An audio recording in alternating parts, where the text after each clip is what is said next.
at 10 a.m. today, December 4th, 2024, we could see a historic decision today by the Supreme Court. At 10 a.m. Eastern Time, the Supreme Court will be hearing arguments on a case that is very troubling.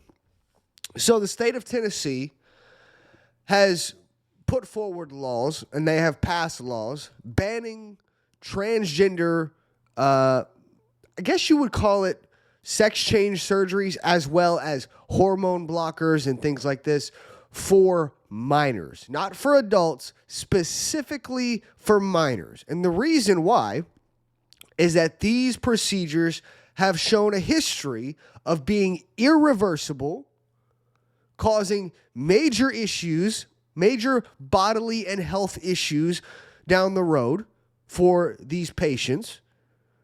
And specifically, the state of Tennessee is trying to protect children from these type of life-altering decisions. We do this with, my goodness, we do this with smoking, man.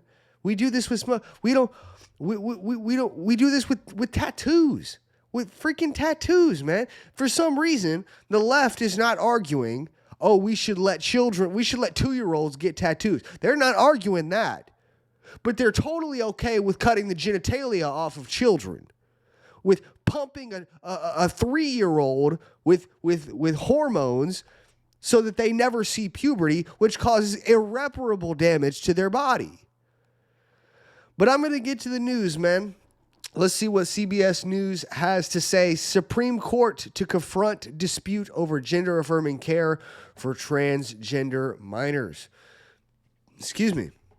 The Supreme Court is set to convene Wednesday to hear arguments in a landmark case involving access to gender-affirming care like puberty blockers and hormone therapy for minors experiencing gender dysphoria. The case concerns the constitutionality of a Tennessee law that bans this medical care for transgender adolescents.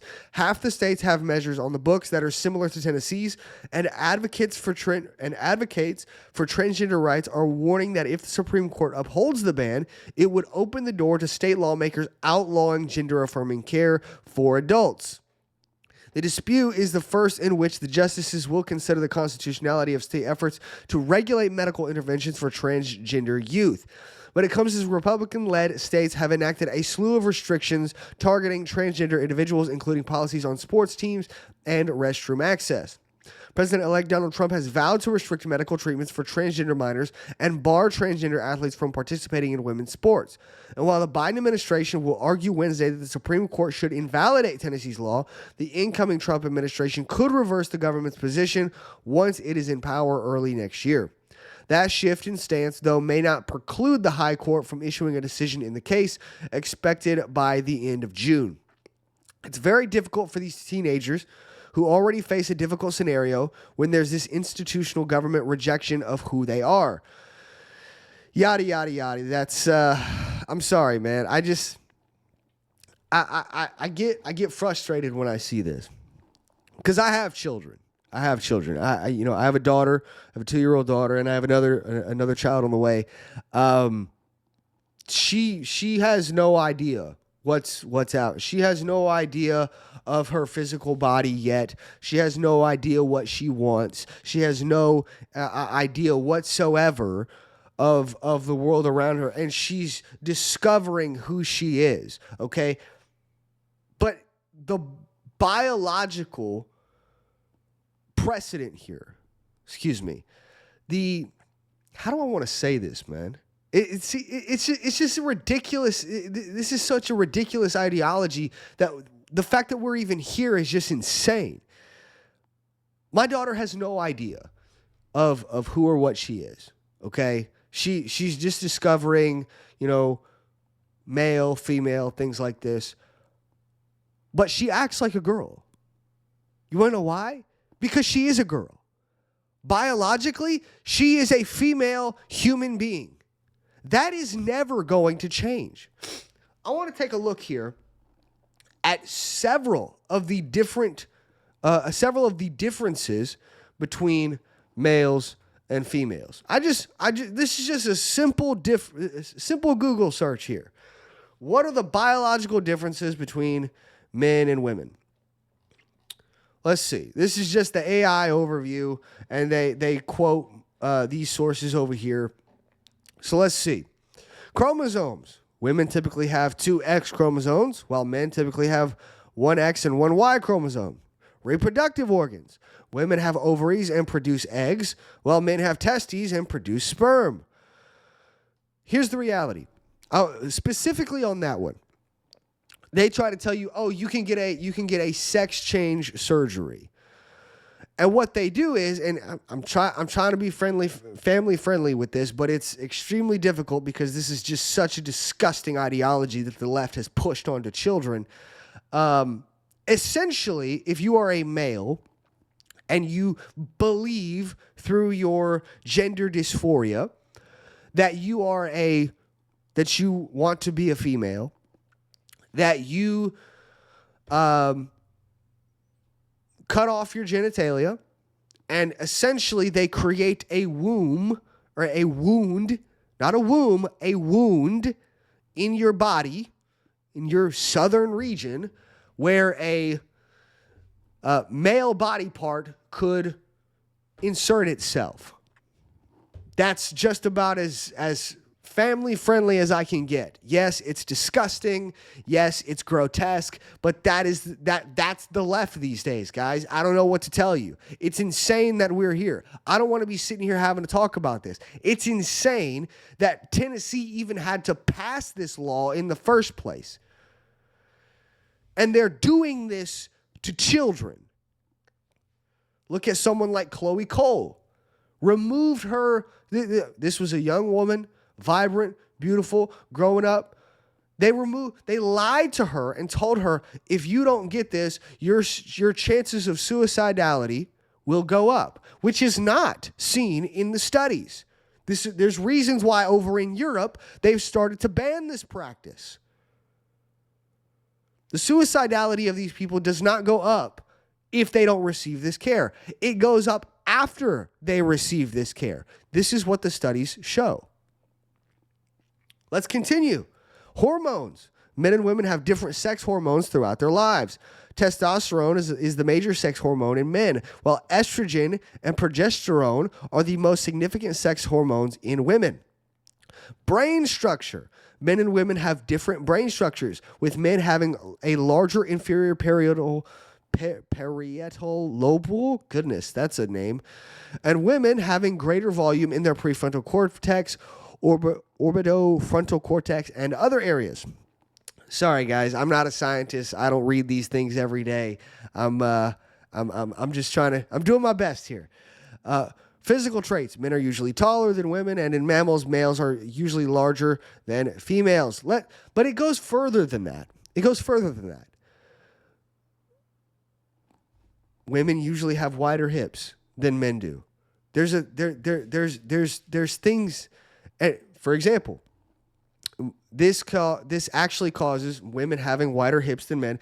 This actually causes quite a few injuries in women when it comes to things like sports. Now, I'm not saying women shouldn't be playing sports because they could hurt themselves. Welcome to life. You're going to hurt yourself sometimes. What I'm saying is you can pump any woman full of as much testosterone as possible. It's never going to change their bone structure. Ever. You will never be able to have enough surgeries to be able to turn a woman into a man or a man into a woman. There are biological differences between men and women. Let me give you another example. Pharmaceutical companies used to do their drug trials on only men. So they were doing painkiller drug trials on only men. And then they came out, they came out with these drugs, and doctors were giving these painkiller medicines to women who were experiencing pain. But the painkillers were not working. And they couldn't understand why. These women, they're just babies. They're just weak. They're just soft. We give them the medicine and they cry anyways. And then somebody came along and they said, well, have you considered that maybe the painkillers don't work on women? Oh, there are major biological differences between men and women. There must be differences in society for how women and men are protected. We must have women's spaces. Sports, for example. And we must prevent the pharmaceutical industry from telling these children, oh, if we don't pump you full of hormones, well, you know what? Let me rephrase that.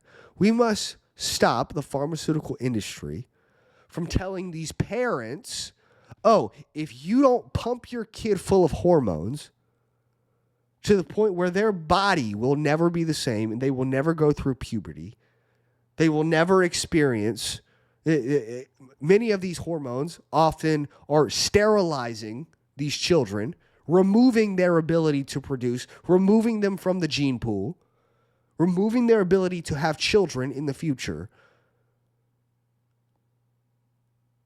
We must stop the pharmaceutical industry from lying to these parents and telling these parents, if you don't do this to your kid, if you don't allow us to do this to your child, then they will commit suicide. We have got to stop them from doing this. Because it's a lie. The reality is that after someone does receive this quote-unquote gender-affirming care, this transgender care, their suicidality rate goes up. We have the numbers. You can clearly see this. We have the data. Ladies and gentlemen, this is a major case today. And ultimately, no matter what happens, I know we're supposed to get, I believe there's probably going to be a decision, I believe in June, I think. Man, these decisions take forever, man. Maybe I'm wrong. Maybe I misread that. But good grief, man. It's insane that we've even gotten to this point. The fact that we're even questioning this. And it's so funny. The lawyer who is advocating for this, who is saying, oh, we should give these procedures to children, is saying, oh, no one's forcing these parents to do this to their kids. That's a lie. There's been many cases out on the West Coast, California, I believe in Washington as well, where if you as a parent choose not to give your child gender affirming care, they will take your kid from you. So yeah, these parents are being forced to do this. I don't know, man. It's insane that we've even gotten to this point, but we need a good decision on this. We need a good decision that protects children. I mean, for heaven's sakes, kids can't even get tattoos. Oh, but they can cut off their genitalia and pump their bodies full of puberty blockers and hormones that irreparably damage their bodies. I don't know, man. I don't know where we go from here. We're going to continue to get updates on this story. We'll see what happens. I'll probably be listening to the audio of these arguments later today. We'll see. We'll see what happens. If you want to support this channel, make sure you hit that like button and subscribe. Leave a comment down in the comment section. Share the show with your friends. Hit that notification bell so that you can be notified whenever we put out new videos. Follow me on all the socials down in the description. And I will see you guys in the next one. Bye, guys.